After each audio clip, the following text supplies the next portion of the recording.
Welcome to the Home Living Solutions Show. My name is Jalen. I'm Leilani. Today we're going to be talking about what makes a strong renter in a competitive renting environment. So today I'm going to be asking my mom, Leilani, the owner of Home Living Solutions, a few questions about what makes a strong renter. So first and foremost, whenever people are starting, the rental process, what is something that they should have already together before they even start looking for, a realtor or a rental property? Like just the bare basics. Now, I'm not talking about credit score or anything like that, but like, what do they need before they come to you?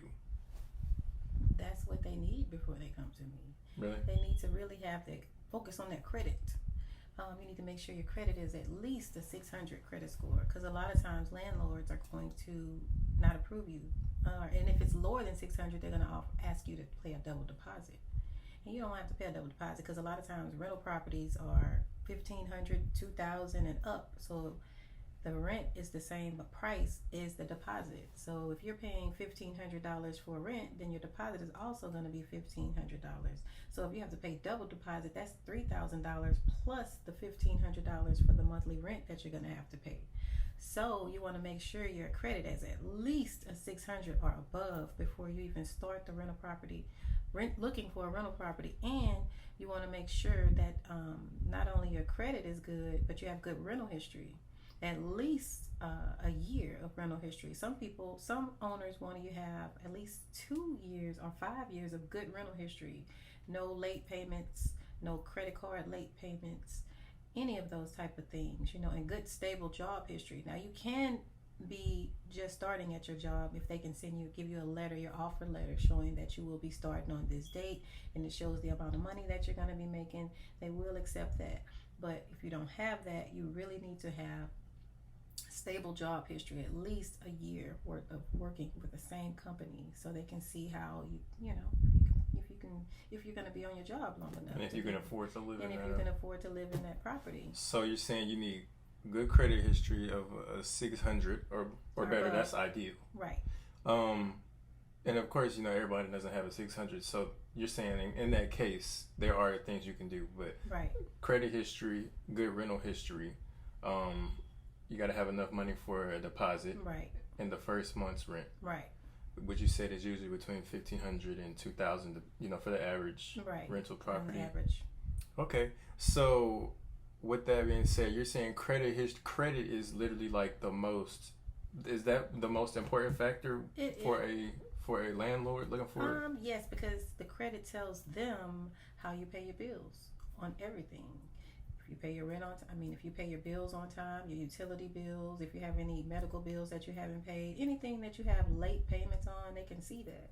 So they're looking at the credit not just for your score, but they're looking at how you pay your bills. Right. So it matters. Income, though, can kind of help you with the bad credit if you make that was gonna be my next question. $50,000 to $60,000 or $70,000 or $80,000 a year, but you can explain what happened with your credit. What happened? Why did you have this issue on your credit? Like, why didn't you pay this, or what happened? Sometimes people went through a divorce. Sometimes people going through bankruptcy, different things happen, they lost their job, COVID happened. It's just a lot of different things. So there can be a little bit more understanding. It's just you need to be able to explain why your credit is this low, Okay. So then you answered my question. My next question was going to be, can income be more important than your credit? So say you have somebody who has a good credit score, but they don't make as much money as another applicant who has a bad credit score, but they make way more money. Like, which one do you think is a better situation to be in? Having a better credit score or having more income? What would a landlord? So the landlord is going to look at the credit still, how they've been. He's still going to look at how they've been paying their bills. Oh, so that's more important, the history of it. Yeah, so even if the credit is not so good, but it shows that them paying their bills is just kind of low because of few things, they're going to have to explain why the credit is lower. But in my experience, the landlords will most times go with the person that's making the income, because you still need to make at least 3 times the amount of the rent. Right. So even if you have good credit, but you really don't make 3 times the amount of the rent, then a lot of times the landlord will go with the person that makes the most money and just had a couple hits on the credit score, and if they can explain why their credit is why that's on the credit. Right. But then sometimes you have some landlords that don't care about the income. If this person can make 3 times the amount, if they make 3 times the amount of the rent and they have good credit, but this person makes more money, they prefer going with the person with the better credit and they make 3 times the amount of the rent. So it just sometimes depends on the owner. Okay. Let's see. So the rental process, usually, how long can that normally take? Like, say you have a lot of people submitting applications for one property. How long does it normally take for, on average, for somebody to get, their application accepted and then be ready to move in? Does that kind of like vary between, like, what are the factors that determine how long that process can take? Because if it's like very competitive and you got to get in the property soon, what does that look like for the average person? So basically, it takes about 24 to 48 hours to process the application. Sometimes you have multiple applications in there, so it could take a little bit longer. So they're processing all of those applications and then comparing them, like I was just explaining, looking at the credit versus the income, and whichever one looks the best, and they'll go with that. So it could take 24 to 48, or maybe a little bit longer. It may be 7 days because they have multiple applications. But if it's not multiple applications, 48 hours, then they'll let you know if you're approved or not. And then once you're approved, depending on what date you put on your application, your move-in date may be within the next week. You'll be able to move in within that next week if the property is listed available next week. Sometimes the property isn't listed available until the middle of the month, but you need to move in by the 1st. Mm-hmm. So you'll have to wait till the middle of the month. But if the property is available on the 1st and you were approved 2 days before the approval date, long as you have your deposit ready when you're approved and then can pay your first month's rent on the 1st, you can get those keys on the 1st. But I would like to tell renters, though, before you start looking for a property, make sure you're 30 days out. So, because the landlord is not going to hold the property past 30 days.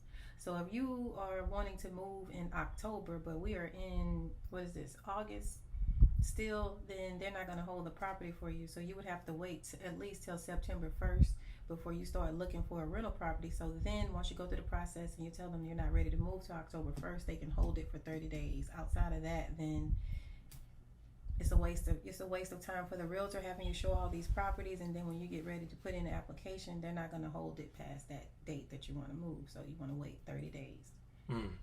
Okay. So I feel like you gave a pretty good, idea of what a good renter or a pretty strong renter applicant or application would look like. Mm-hmm. So just to run everything back, what can make a standout application? If there's a basic level for everyone. Say I come in, you come in. We have generally the basics of we have good rental history, we have good credit. What makes a standout applicant? Now you could have 3 people that have good credit, good income, and good rental history, but you have one person that has history that's a lot longer than these other 2. I was trying to ask. You could have someone coming straight from high school or college that's looking, and then you have this couple that sold their home and just decided they didn't want to be in a mortgage. They want to rent from now on, but they paid it on time. They were in that property for 20, 30 years or whatever. A lot of times the landlord will go with that because they see that they have 30 years of history of good payments on their property. So they would prefer, because younger people, most times, they don't like to stay somewhere long. They're moving fast, so they may just be there 1 year and be ready to move somewhere else, or they be there 2 years and ready to go buy a house. With this couple, they're going to probably be here for the long haul, so you would rather rent to this person than this person, even though they have good credit and all the things line up. Okay, so that was what I was trying to ask. So even if they all have the basic same criteria, then it comes in how long they've been renting and the history of their renting, like how committed and how stable they are as rent.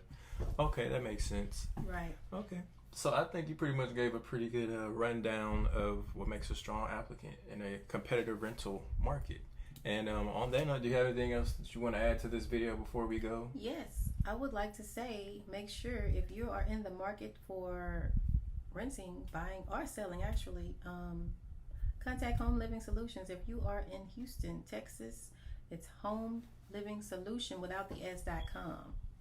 So Home Living Solution without the s.com, and me or either Jalen, both of us, we will help you with your home living needs. Yep. And you can also follow us on Instagram at LeilaniRealtor.com, or you can go to Home Living Solutions on Instagram.com.